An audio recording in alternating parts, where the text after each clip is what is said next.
So, natin yung isipan natin na maging mayaman ako, naku, ilalayo ng Panginoon yung mga blessing na yan dahil because pag natanggap mo yan, makakalimutan mo siya. Pero, kung pahalagahan mo ang Panginoon sa puso mo, I tell you, right now, all these things will be added unto you.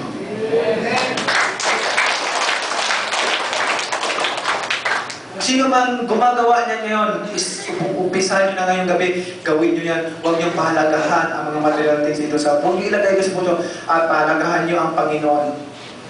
Ako mag-testify sa inyo, all these things will be added unto you. Lahat ng mga kailangan niyo ibibigay ng Panginoon.